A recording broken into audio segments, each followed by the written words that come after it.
Oke, baik semuanya. Selamat pagi, selamat siang, selamat malam, selamat sore.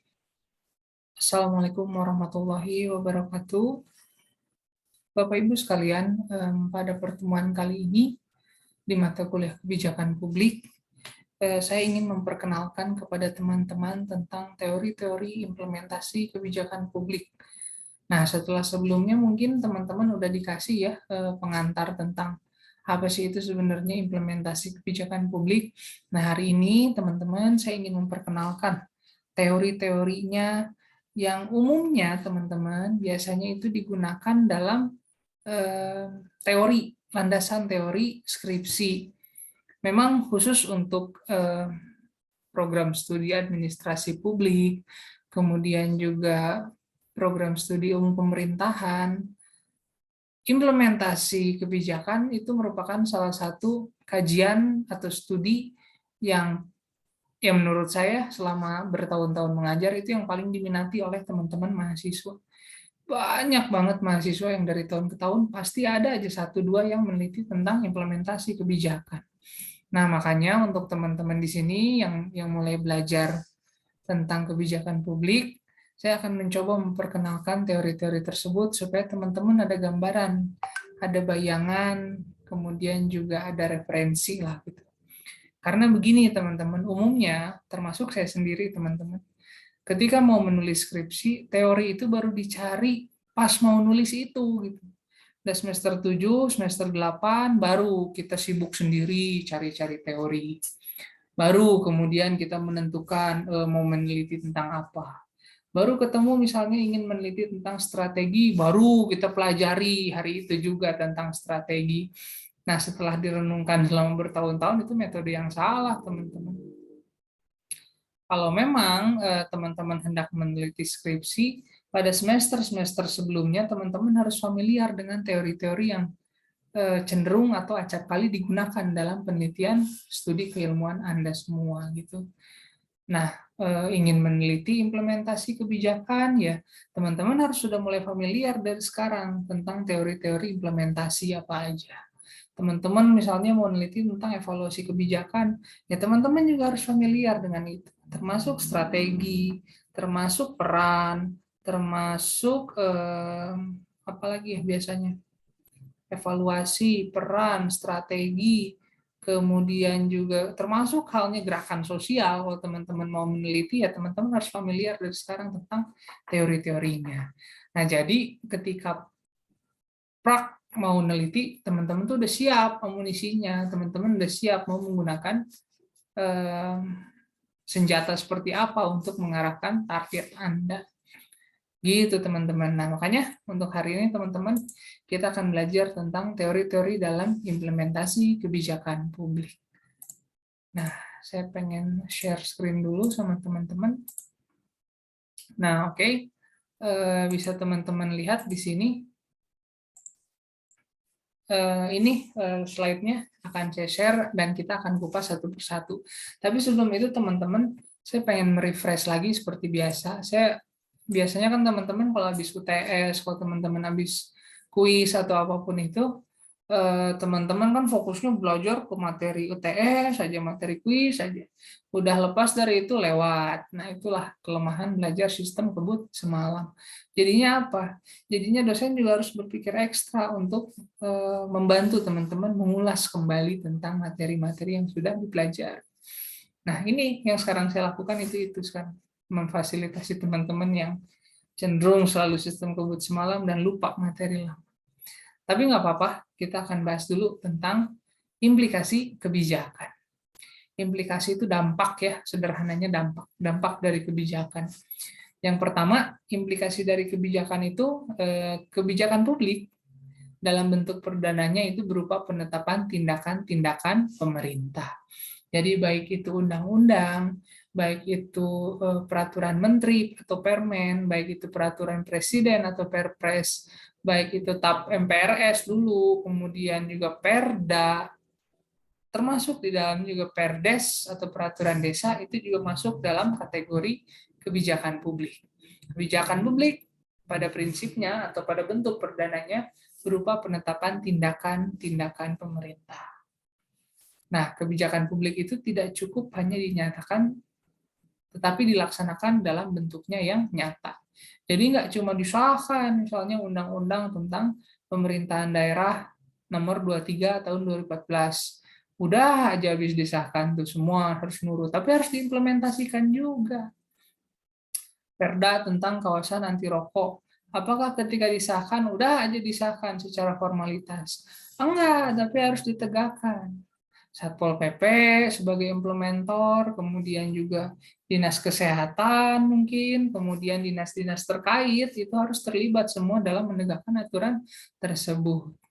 Nah, kebijakan publik baik yang melakukan sesuatu atau tidak melakukan sesuatu. Jadi sebelumnya saya sudah bilang kan bahwa kebijakan publik itu adalah whatever government choose to do or not to do. Artinya melakukan sesuatu atau tidak melakukan sesuatu itu merupakan kebijakan publik, masuk dalam kategori kebijakan publik. Baik pemerintah melakukan sesuatu maupun tidak melakukan sesuatu, itu merupakan kebijakan publik. Dan pada prinsipnya juga teman-teman, itu mempunyai atau dilandasi dengan maksud dan tujuan tertentu. Bukan karena pemerintah tidak mau mengimpor beras, karena nggak mood, nggak bisa kayak gitu teman-teman. Pemerintah misalnya nggak mau mengimpor beras, oh ternyata lumbung padi nasional itu sedang bagus stoknya. Jadi kalau kita impor buat apa? Buang-buang uang. Nah, gitu yang dimaksud dengan ada maksud dan tujuan tertentu dalam kebijakan publik. Kebijakan publik juga itu harus senantiasa ditujukan bagi kepentingan seluruh anggota masyarakat. Walaupun di sisi lainnya teman-teman, kebijakan publik itu tidak mungkin bisa menyenangkan semua pihak. Pasti ada winner, pasti ada loser. Namun sebisa mungkin ditekan, yang winner itu harus lebih banyak daripada yang loser. Karena nggak mungkin teman-teman ada satu kebijakan yang memuaskan semua lapisan masyarakat. Nggak mungkin ada. Kita ambil contoh tadi misalnya kawasan tanpa rokok. Buat ibu-ibu, buat perempuan, kemudian buat orang-orang yang tidak merokok, mungkin itu merupakan kebijakan yang perfect atau kebijakan yang sangat menguntungkan. Tapi buat perokok, mereka langsung berpikir kemana-mana. Wah, perokok ini dianggap sebagai masyarakat kelas 2. Wah, hak dasar kita di ini nih direnggut. Aneh-aneh, banyak-banyak macam-macam pokoknya. Cuman yang pasti teman-teman, itulah esensi dari kebijakan publik atau implikasi dari kebijakan publik. Nah, ciri-ciri kebijakan publik itu yang pertama itu sangat kompleks, artinya rumit, dinamis, kemudian juga apa namanya? Ya pokoknya dinamikanya sangat fleksibel gitu. Prosesnya bersifat dinamis dan komponen-komponennya itu beraneka ragam. Artinya kebijakan publik itu melibatkan banyak pihak, misalnya nggak cuma satu pihak saja atau kemudian hanya melibatkan dinas yang berkaitan dengan keuangan saja, enggak. Tapi komponennya itu beraneka ragam. Dan peran masing-masing substruktur itu cenderung berbeda-beda. Dan perlu diketahui oleh teman-teman, kebijakan publik itu dibentuk sebagai pedoman umum untuk mengambil sebuah tindakan. Dan yang terpenting itu diarahkan untuk masa depan. Dan yang terpenting, yang menjadi ciri utama dari kebijakan publik adalah dilakukan oleh lembaga-lembaga pemerintah secara formal yang dimaksudkan untuk mencapai suatu tujuan. Nah, lantas apa sih itu sebenarnya Pak implementasi kebijakan? Nah, kemarin kan sudah diulas ya di pertemuan sebelumnya tentang implementasi, bahwa pada prinsipnya implementasi kebijakan itu adalah cara supaya sebuah kebijakan itu dapat mencapai tujuannya. Implementasi itu merupakan cara, ya. Implementasi kebijakan itu merupakan cara pelaksanaan, aktualisasi dan lain sebagainya. Dan untuk mengimplementasikan kebijakan publik, ada dua pilihan langkah yang ada untuk dilaksanakan. Yang pertama itu langsung mengimplementasikannya dalam bentuk program. Jadi misalnya ada perda, terus dibuat program-program dan lain sebagainya. Nah, yang kedua itu melalui formulasi kebijakan derivat atau turunan dari kebijakan publik tersebut. Semisal Undang-Undang Nomor 23 Tahun 2014 tentang pemerintahan daerah itu disahkan. Nah, di situ isinya itu kan banyak berbicara tentang otonomi, kemudian desentralisasi, dan lain sebagainya. Nah, pemerintah daerah itu berlomba-lomba untuk membuat kreasi supaya otonomi itu berjalan sukses. Otonomi mampu mencapai tujuannya, yaitu kemandirian dan kesejahteraan bagi masyarakat daerah. Atau misalnya ada kebijakan derivat atau kebijakan turunan. Perda tentang kawasan anti rokok tadi. Nah, itu tinggal langsung dilaksanakan turunan dari kebijakan tersebut oleh instrumen-instrumen terkait. Nah, teman-teman, ada salah satu tokoh bernama Van Metern dan Van Horn. Mereka mendefinisikan implementasi kebijakan publik itu sebagai tindakan-tindakan yang mencakup usaha-usaha untuk mengubah keputusan-keputusan menjadi tindakan operasional. Usaha untuk mengubah keputusan menjadi tindakan-tindakan operasional dalam kurun waktu tertentu maupun dalam rangka melanjutkan usaha-usaha untuk mencapai perubahan besar dan kecil yang ditetapkan oleh keputusan kebijakan yang dilakukan oleh organisasi publik yang juga diarahkan untuk mencapai tujuan-tujuan yang telah ditetapkan. Jadi, implementasi juga merupakan upaya atau usaha untuk mencapai perubahan. Entah itu besar, entah itu kecil, yang penting ada progres dalam implementasi kebijakan. Kemudian, Mas Manian dan Paul Sabatir juga mengungkapkan bahwa implementasi merupakan sebuah konsep memahami apa yang senyatanya terjadi sesudah suatu program dinyatakan berlaku atau dirumuskan. Fokus perhatian implementasi kebijakan itu adalah kejadian-kejadian dan kegiatan-kegiatan. Garis bawahi oleh teman-teman, implementasi kebijakan yakni kejadian-kejadian dan kegiatan-kegiatan yang timbul sesudah disahkannya pedoman-pedoman kebijakan negara yang mencakup baik usaha untuk mengadministrasikannya maupun untuk menimbulkan akibat atau dampak nyata pada masyarakat atau kejadian-kejadian. Nah, untuk mengawali teori yang ingin saya perkenalkan kepada teman-teman, saya ingin mengawali teori tentang implementasi dari teori yang paling laris digunakan oleh anak-anak atau calon-calon sarjana dalam mengerjakan karya ilmiah atau skripsi, yakni teori implementasi George Edward III, atau peneliti lain cenderung, sarjana lain cenderung menyebutnya sebagai Edward III. Nah, teman-teman, ada beberapa variabel yang dijelaskan oleh Edward III atau Edward III dalam menjelaskan apa itu teori implementasi. Ada 4 unsur, yakni komunikasi, kemudian disposisi, kemudian sumber daya, dan terakhir itu kalau nggak salah birokrasi.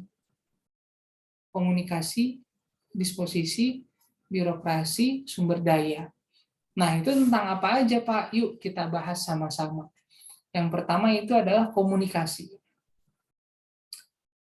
yaitu keberhasilan implementasi kebijakan mensyaratkan agar implementator mengetahui apa yang harus dilakukan, di mana yang menjadi tujuan dan sasaran kebijakan harus ditransmisikan kepada kelompok sasaran, sehingga akan mengurangi distorsi implementasi. Nah, teman-teman, variabel komunikasi ini cenderung berbicara tentang bagaimana penyampaian yang disampaikan oleh implementator. Implementator itu adalah pihak yang berwenang mengimplementasikan kebijakan itu sendiri. Seperti misalnya Satpol, kemudian UPT, kemudian Satgas, dan lain sebagainya, itu disebut sebagai implementator. Komunikasi itu berbicara tentang bagaimana distribusi informasi berjalan. Komunikasi itu berbicara tentang bagaimana tujuan dan sasaran yang dibentuk untuk kemudian disosialisasikan ke orang-orang atau kepada kelompok sasaran. Komunikasi itu berbicara tentang bagaimana seorang implementator mampu mendistribusikan isi dari kebijakan atau aksi-aksi nyata dalam kebijakan untuk diaktualisasikan menjadi sebuah informasi, bahkan tindakan nyata untuk mencapai perubahan-perubahan kecil atau besar tadi. Gitu.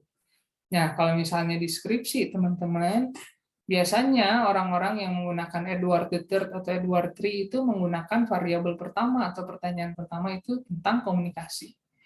Bagaimana implementasi apa ya? Misalnya kampung ramah perempuan ditinjau dari aspek komunikasi. Nah, nanti ketika bertanya di lapangan yang ditanyakan itu adalah misalnya bagaimana Dinas DP2 KBP 3A mensosialisasikan tentang program ini kepada masyarakat. Bagaimana respon masyarakat?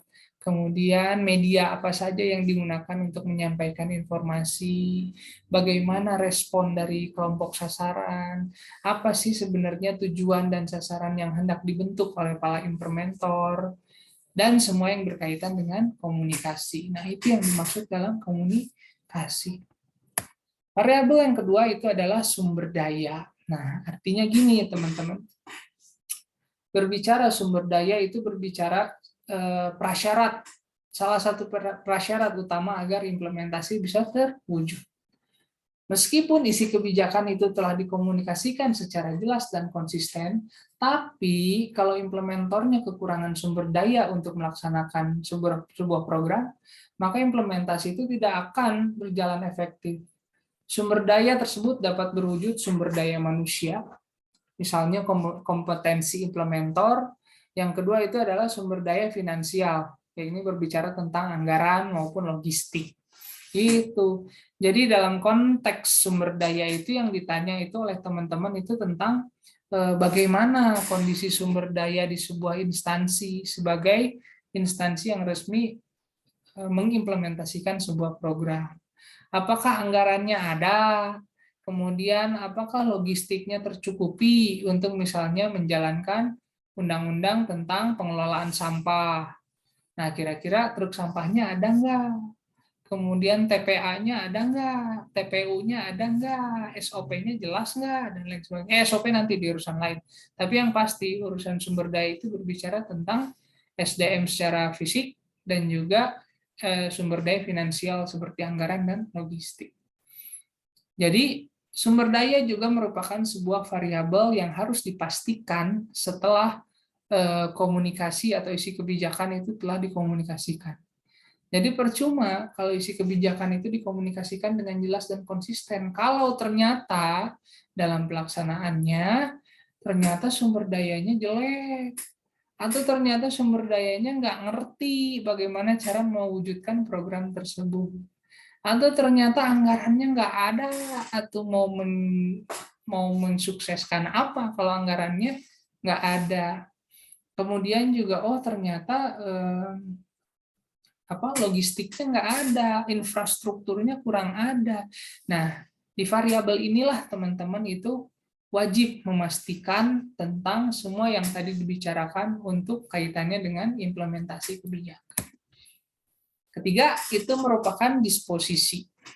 Disposisi sendiri merupakan watak dan karakteristik yang dimiliki oleh implementer seperti komitmen, kejujuran, kemudian sifat demokratis, dan lain sebagainya. Jadi kalau implementer itu memiliki disposisi yang baik, maka implementer tersebut dapat menjalankan kebijakan dengan baik seperti apa yang diinginkan oleh pembuat kebijakan. Namun ketika implementer memiliki sikap atau perspektif yang berbeda dengan pembuat kebijakan, maka proses implementasi kebijakan juga menjadi tidak efektif, teman-teman. Disposisi ini lebih kepada perkara-perkara psikologis, lebih kepada perkara-perkara humanis, perkara-perkara lingkungan sosial atau environmentalism, dan lain sebagainya. Kemudian bagaimana watak kepemimpinan seorang pemimpin, dan lain sebagainya. Kemudian juga bagaimana SOP, nah ini juga perlu dijelaskan. Bagaimana SOP itu sudah berjalan atau tidak, atau yang lebih penting itu ada atau enggak SOP-nya, itu di sini semua dibahas. Baru yang terakhir berbicara tentang, SOP itu di struktur birokrasi. Ya, Nah, jadi berbicara tentang struktur birokrasi, ini juga berbicara tentang bagaimana aspek ini berbicara tentang adanya SOP atau enggak, kemudian struktur organisasinya ada atau enggak, efisien apa enggak, terlalu panjang atau enggak. Karena pada prinsipnya begini teman-teman, ketika struktur organisasi terlalu panjang atau terlalu banyak, itu cenderung akan melemahkan pengawasan dan menimbulkan red tape atau prosedur birokrasi yang rumit dan kompleks, yang pada akhirnya berimplikasi menjadikan aktivitas organisasi itu tidak fleksibel. Nah, teman-teman ini deh, teman-teman bisa merasakan bagaimana jika ada salah satu institusi pemerintahan yang berkaitan dengan pencatatan kependudukan atau pembuatan dokumen penting kewarganegaraan, itu kalau SOP-nya panjang, kemudian juga struktur birokrasinya juga gemuk, itu pada akhirnya akan membuat proses menjadi lebih panjang dan lebih rumit dan juga lebih mahal. Itulah kemudian yang kadang sering kan orang-orang mengeluh tentang pemerintahan. Orang-orang mengeluh tentang birokrasi. Aduh, males bikin ini soalnya panjang prosesnya. Bisa sih cepat, tapi kudu duit deh, kudu duit deh. Nah, itu yang gawat, teman-teman. Birokrasi yang panjang itu ada dua kemungkinan. Yang pertama itu karena sistem lama itu belum berubah. Yang kedua itu memang sengaja dibuat panjang supaya ada sampingan buat orang-orang yang bekerja di situ. Tapi ya jangan sampailah untuk opsi yang kedua.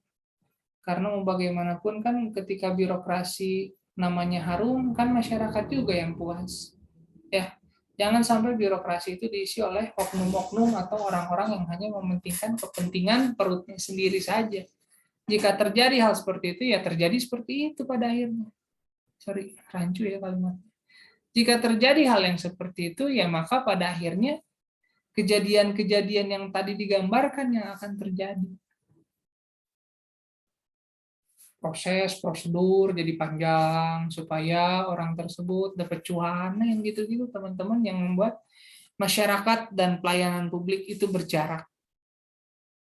Ketika pelayanan publik atau implementer pelayanan publik itu tidak memikirkan tentang win-win solution atau tentang peningkatan kualitas pelayanan itu sendiri, yang mau sampai kapanpun teman-teman pelayanan akan jalan di tempat.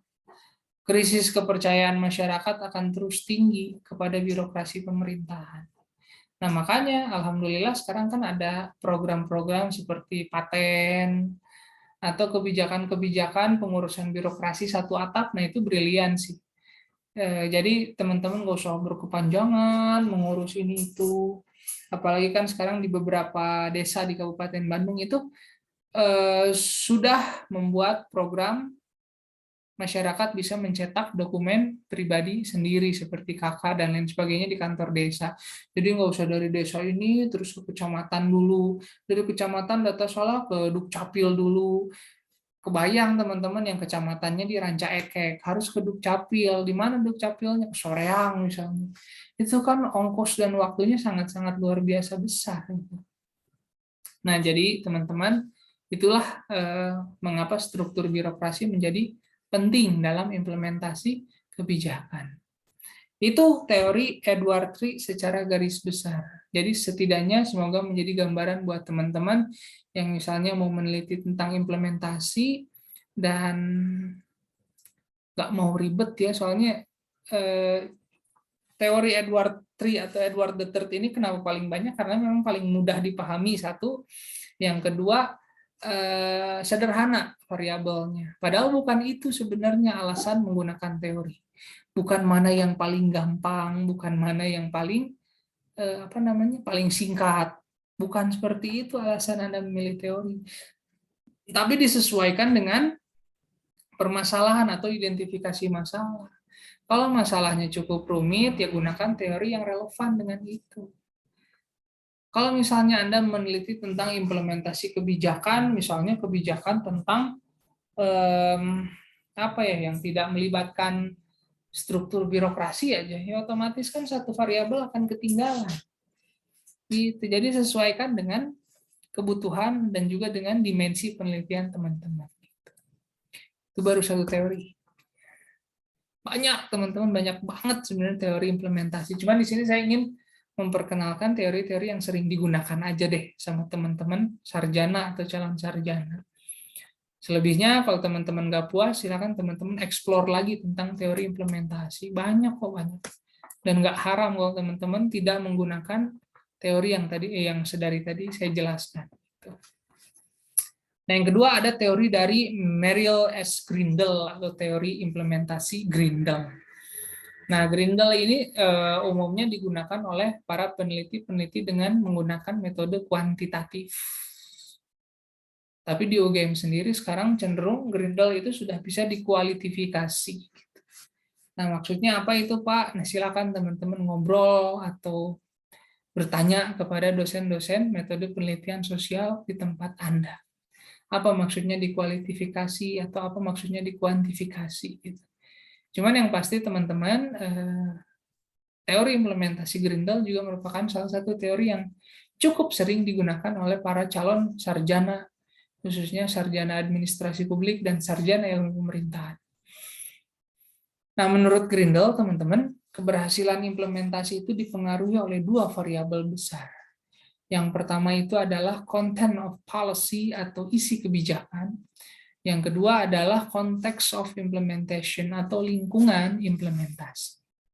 Yang satu isi kebijakan, yang kedua lingkungan implementasi. Nah, sebenarnya mirip lah sama Edward Tree, cuman Edward Tree itu cenderung disatukan dalam satu teori, sedangkan Grindel itu membaginya secara tegas. Yang satu dipisah dulu tentang isi kebijakannya gimana. Nah, baru loncat ke lingkungan implementasi atau context of implementation. Nah, Grindel juga pada prinsipnya mengelaborasi kembali isi kebijakan itu apa saja, kemudian lingkungan implementasi apa saja. Nah, untuk isi kebijakan, teman-teman, ada beberapa instrumen yang setidaknya harus teman-teman tanyakan. Yang pertama adalah dari kebijakan tersebut, kira-kira apa jenis manfaat yang akan dihasilkan. Yang kedua adalah bagaimana derajat perubahan yang diinginkan. Apakah impact-nya besar atau impact-nya kecil atau bagaimana. Yang ketiga adalah kedudukan pembuat kebijakan. Siapa yang membuat kebijakan? Apakah yang membuat kebijakan itu punya power yang tinggi sehingga bisa menginstruksikan kepada yang di bawahnya untuk mengimplementasikan kebijakan tersebut dan lain sebagainya. Keempat adalah siapa pelaksana program atau siapa implementornya. Dan terakhir adalah sumber daya yang dihasilkan. Outputnya itu apa? Nah, kenapa teori Grindel ini juga sering dipakai? Karena teori Grindel itu sangat membantu dalam menggali output dari sebuah penelitian. Karena detail banget. Detail banget. Kalau di Edward Deter tadi berbicara tentang komunikasi, disposisi, sumber daya, struktur birokrasi, udah selesai di situ.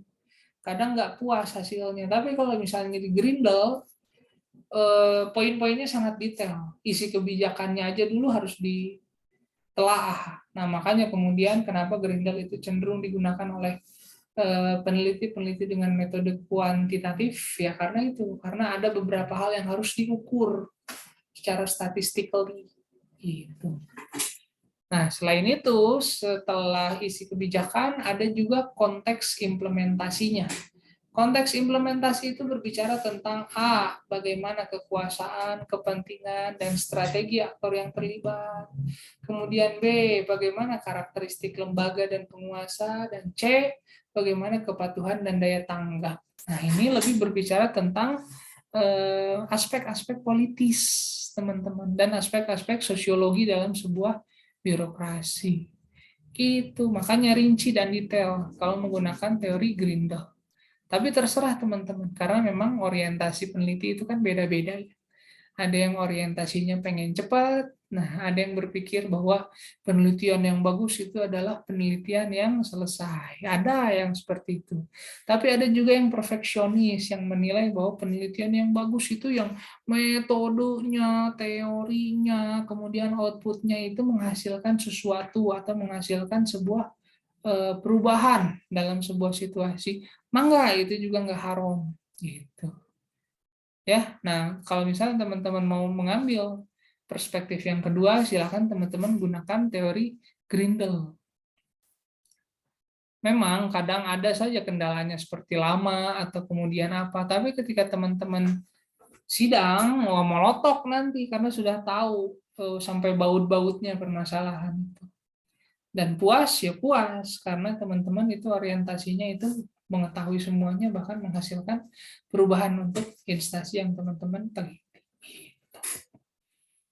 Selanjutnya setelah Edward III sama Grindel ada juga teori implementasi dari Masmanian dan Sabatier. Nah, kalau ini lebih sedikit ya si variabelnya teman-teman. Ada 3 kelompok variabel yang menurut Masmanian dan Sabatier itu mempengaruhi keberhasilan implementasi. Yang pertama itu adalah karakteristik dari masalah atau tractability of the problems. Karakteristik dari masalah. Yang kedua adalah karakteristik kebijakan atau undang-undang atau ability of statute to structure implementation. Dan terakhir adalah variabel lingkungan atau non-statutory variable affecting implementation. Nah, ini teori yang lebih sederhana ya, teman-teman. Dan sebenarnya ini lebih sedikit variabelnya, tapi lebih general. Maksudnya tidak sedetail Grindel, tidak sedetail Edward III, apalagi Grindel.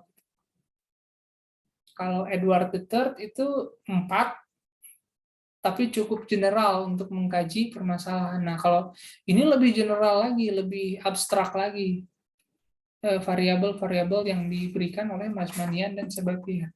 Karakteristik dari masalah, karakteristik kebijakan, dan variabel lingkungan. Sebenarnya sama-sama aja, paling semua yang dikaji nanti masuk di salah satu variabel gitu. Nah, ada lagi yang kerap kali digunakan oleh beberapa peneliti, yakni Van Meteren dan Van Horn. Nah, menurut Van Meteren dan Van Horn, ada 5 variabel yang mempengaruhi kinerja implementasi. Nah, ini udah 5 nih, teman-teman, variabelnya.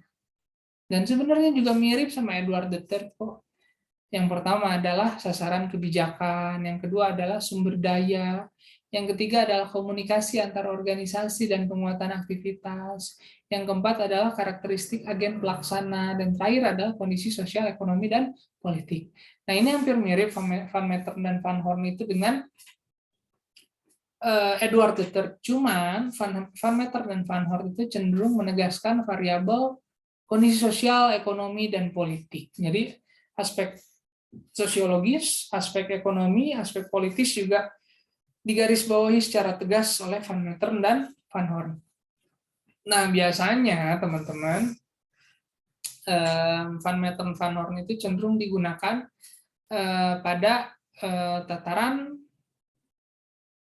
eksekutif serta pada tataran legislatif, karena di situ kan ada fleksibilitas kepentingan ya teman-teman, ada perang kepentingan yang cukup fleksibel untuk bagaimana fraksi-fraksi, bagaimana juga kemudian kelompok kepentingan, bagaimana juga kemudian penguasa lama juga punya kepentingan dan lain sebagainya. Jadi kalau Van Meteren Van Horn itu diaplikasikan misalnya ke pemerintahan kecamatan, itu saya pikir kurang enak ya, maksudnya kecamatan itu kan komando satu arah, dan ya komando satu arah maksudnya tidak begitu dinamis gitu. Makanya ketika menggunakan variabel sosial, ekonomi, politik kurang dapat gitu, teman-teman. Kemudian ada juga teori dari Charles O. Jones. Nah, implementasi menurut Charles O. Jones itu mendasarkan diri pada konsepsi aktivitas fungsional. Menurutnya, implementasi adalah suatu aktivitas yang dimaksudkan untuk mengoperasikan sebuah program. Ada 3 variabel, teman-teman, yang dipaparkan oleh Charles O. Jones. Yang pertama itu adalah pengorganisasian. Bagaimana pembentukan atau penataan kembali sumber daya, unit-unit, serta metode untuk menjalankan program agar bisa berjalan. Ini kalau di Edward III itu lebih kepada bagaimana sumber daya, termasuk juga di dalamnya struktur birokrasi. Nah, di sini kalau di Charles O. Jones itu disatuin. Yang kedua itu adalah interpretasi. yaitu berbicara tentang aktivitas menafsirkan agar program menjadi rencana dan pengarahan yang tepat dan dapat diterima serta dilaksanakan. Ini sama dengan variabel komunikasi. Kemudian yang terakhir itu adalah aplikasi, yaitu berhubungan dengan perlengkapan rutin bagi pelayanan, pembayaran, atau lainnya yang disesuaikan dengan tujuan atau perlengkapan program, sumber daya lah intinya mah. Nah itu teman-teman teori Charles O. Jones, sebenarnya mirip. Satu teori ke teori lainnya itu pada prinsipnya tidak saling menimpa, tapi saling melengkapi sih teman-teman. Pun halnya tidak melengkapi, pun ya hanya mengganti istilah saja. Kemudian ada juga teori dari James Anderson. James Anderson, teman-teman, mungkin teman-teman ingat pada proses kebijakan publik, itu kan saya cerita tentang proses kebijakan publik menurut James Anderson dan Michael Howlett dan lain sebagainya. Nah, dia juga punya teori sendiri tentang implementasi. Nah, kalau berbicara tentang teori James Anderson, itu yang pertama membahas tentang siapa yang terlibat dalam implementasi kebijakan. Kemudian esensi proses administratif, kemudian kepatuhan terhadap kebijakan, dan pengaruh implementasi pada isi dan dampak kebijakan. Mirip ya semua-semuanya. Nah, makanya pada akhirnya tergantung teman-teman mau memilih teori yang mana. Tapi saya ingatkan sekali lagi sama teman-teman, bukan berarti ada teori ini kelihatannya mudah, pakai. Nggak sesemudah dan nggak sesederhana itu, teman-teman. Tapi lihat secara kontekstual permasalahan yang ada di lapangan. Lihat secara komprehensif permasalahan yang ada di lapangan. Kan teman-teman tuh melalui proses observasi dulu. Nah, ketika observasi itu ya teman-teman tolong tekankan, tegaskan lebih dalam tentang identifikasi masalah. Nah, sekiranya teman-teman sudah mantap tuh menguasai sedikitnya masalah yang ada di lapangan, tinggal teman-teman mau menggunakan senjata yang mana. Ya, sama seperti teman-teman misalnya mau perang, menggunakan jarak dekat cukup pakai handgun. Mau jarak jauh perangnya ya pakai sniper dong, AWP. Mau jarak medium ya bisa gunakan karbin atau build up dan lain sebagainya. Teman-teman di medan yang ekstrim nih, gunakan AK-47 karena AK-47 itu ketika dimasukkan ke lumpur 3 bulan pun masih bisa bekerja. Nah, itu sama analoginya seperti Anda menggunakan teori. Teori mana yang mau digunakan dan teori mana yang cocok dalam permasalahan lapangan yang teman-teman teliti. Gitu teman-teman. Jadi teman-teman ketika nanti meneliti itu nggak kaget. Ternyata gini, ternyata gini. Pada akhirnya teori itu jangan bikin pusing. Teori itu pada hakikatnya untuk memudahkan teman-teman dalam mencari tahu output dari sebuah permasalahan. Jadi akan sangat salah besar jika teman-teman misalnya meneliti skripsi, aduh liur teorinya, aduh pusing teorinya. Berarti Anda salah itu dalam menjalankan metode atau cara penelitian. Ya, ketika Anda sudah memahami teori, maka niscaya medan perang penelitian Anda itu akan lebih mudah ke depannya. Itu teman-teman ya. Demikian yang bisa saya sampaikan buat teman-teman. Semoga bermanfaat dan semoga bisa menjadi pegangan ke depan buat teman-teman untuk melewati proses-proses akademis dalam kehidupan teman-teman. Insya Allah teman-teman, pendidikan nggak akan bikin rugi. Pendidikan nggak akan bikin rugi. Ya silakan aja teman-teman bersantai ria, tidak sekolah dan lain sebagainya. Tapi siap nggak teman-teman menahan perihnya kebodohan? Nganggur, tidak punya plan, tidak kreatif, kemudian juga tidak punya perencanaan ke depan, tidak punya teman untuk berbagi dan lain sebagainya. Kuliah itu untuk itu teman-teman. Anda itu beli itu bukan cuma beli dapat ijazah doang, tapi Anda beli pertemanan. Anda juga kemudian mengeluarkan uang untuk kehidupan yang memorable. Anda juga kemudian jatuh bangun untuk mengerjakan skripsi, kan itu menjadi cerita-cerita unik untuk anak Anda nanti. Bahkan juga kalau jodohnya juga sama-sama mahasiswa, pas sudah berumah tangga kan jadi cerita khusus. Itu pendidikan nggak akan bikin rugi, insya Allah. Ya, teman-teman, demikian. Semoga teman-teman bisa menyerap apa yang saya sampaikan menjadi sebuah ilmu, dan semoga ini bisa memudahkan teman-teman di setiap langkah teman-teman. Apapun itu ke depannya, semoga kita semua selalu diberkahi Tuhan Yang Maha Esa, dan semoga kita semua selalu diberikan jalan yang terang, serta kehidupan yang sehat, berbahagia, dan di hari tua diberikan ketenangan. Demikian teman-teman, terima kasih banyak. Assalamualaikum warahmatullahi wabarakatuh.